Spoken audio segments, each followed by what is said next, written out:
మళ్ళీ వచ్చేశాం వెస్టరోస్ ప్రపంచంలోకి.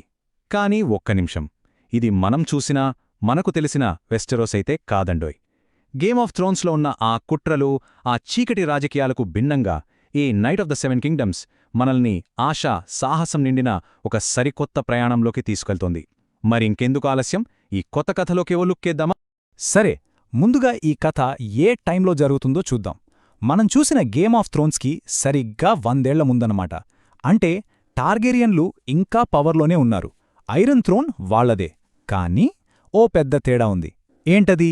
డ్రాగన్స్. అవును, ఆకాశంలో గర్వంగా ఎగిరే ఆ భయంకరమైన డ్రాగన్లు ఇప్పుడు లేవు. వాటి శక్తి, వాటి వైభవం అంతా ఒక జ్ఞాపకం మాత్రమే. సో ఆ కాలంలో వెస్టరోస్ని పాలిస్తున్నది కింగ్ డేరోన్ II టార్గేరియన్. అతని పాలనలో రాజ్యం పైకి ప్రశాంతంగానే ఉంది, అంతా నిలగడగా నడుస్తోంది.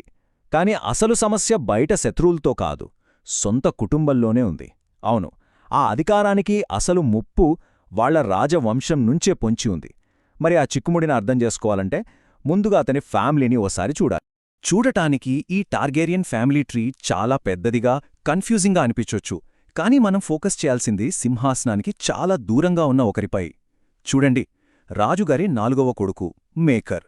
అతను కుటుంబం చాలా ముఖ్యం. అందులోనూ అతని చిన్న కొడుకు ఏగాన్. అందరూ ముద్దువా ఎగ్ అని పిలుస్తారు. గుర్తుపెట్టుకోండి పేరు, ఎందుకంటే ఈ పిల్లాడే మన కథను పూర్తిగా మలుపు తిప్పబోతున్నాడు.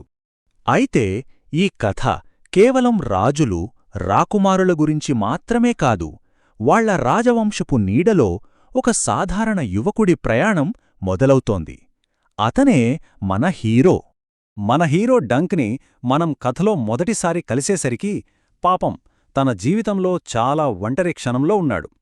అతనికి తండ్రిలాంటి, గురువులాంటి తన యజమాని, ఒక హెడ్జ్ నైట్ దారి మధ్యలోనే చనిపోతాడు. ఇప్పుడు డంక్ దగ్గర ఏం మిగిలింది? 3 గుర్రాలు, ఒక పాత కవచం, ఎటు వెళ్లాలో, ఏం చెయ్యాలో తెలియని ఒక ప్రశ్నార్థకం. అతని గతం అంత సులభమైనదేం కాదు.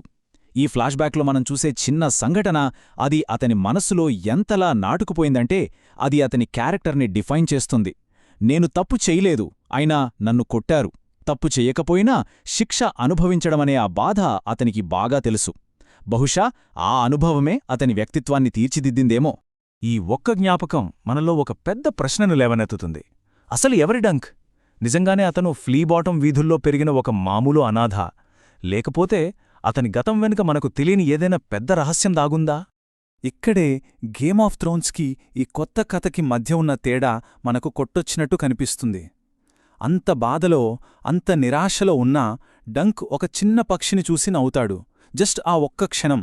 అదే క్షణంలో ఒక నిర్ణయం తీసుకుంటాడు. తన యజమాని బదులు తనే ఆ టోర్నమెంటుకు వెళ్లాలని. వెంటనే స్క్రీన్ మీద లైటింగ్ కూడా బ్రైట్ అవుతోంది. దీన్ని బట్టి మనకు ఏమర్థమవుతోంది? ఇది సింహాసనం కోసం, అధికారం కోసం జరిగే కుట్రల కథ కాదు.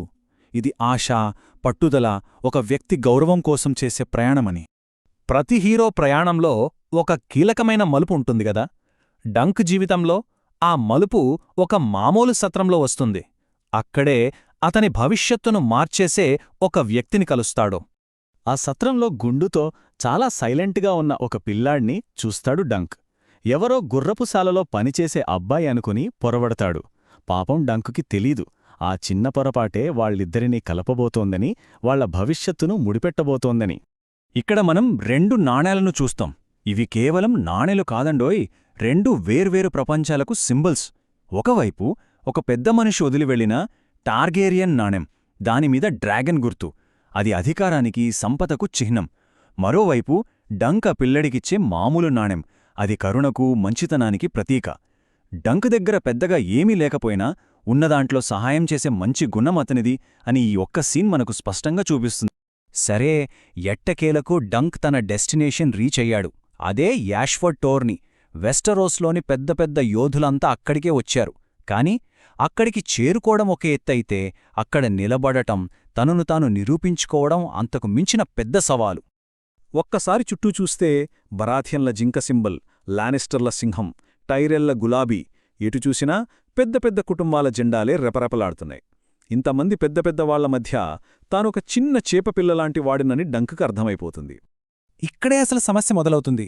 టెక్నికల్గా చూస్తే డంక్ ఒక నైట్ కాదు, సో టోర్నీలో పాల్గొనడానికి తన మాస్టర్ చనిపోయే ముందు తనని నైట్గా చేశాడని ఒక అబద్ధం ఆడతాడు. కానీ ప్రూఫ్ ఏది? మాట చెప్తే ఎవరు నమ్ముతారు? రూల్స్ ప్రకారం ఇంకో నైట్ ఎవరైనా వచ్చి అవును ఇతను నైటే అని చెప్పాలి. లేదంటే అతని కల అక్కడితోనే ముగిసిపోతుంది.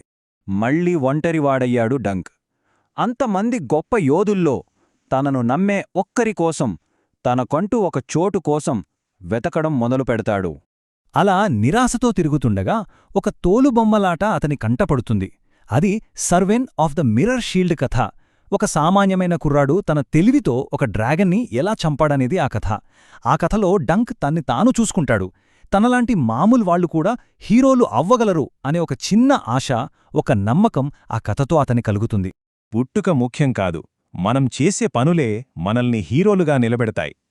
ఇదే డంక్ ప్రయాణానికి, ఈ మొత్తం కథకు ఆత్మలాంటిది. అందరూ తనను చూసి నవ్వుతారేమో అనుకుంటున్న టైంలో లార్డ్ లైనోల్ బరాథియన్, ఆ భారీకాయుడు, డంక్తో చాలా బాగా మాట్లాడతాడు.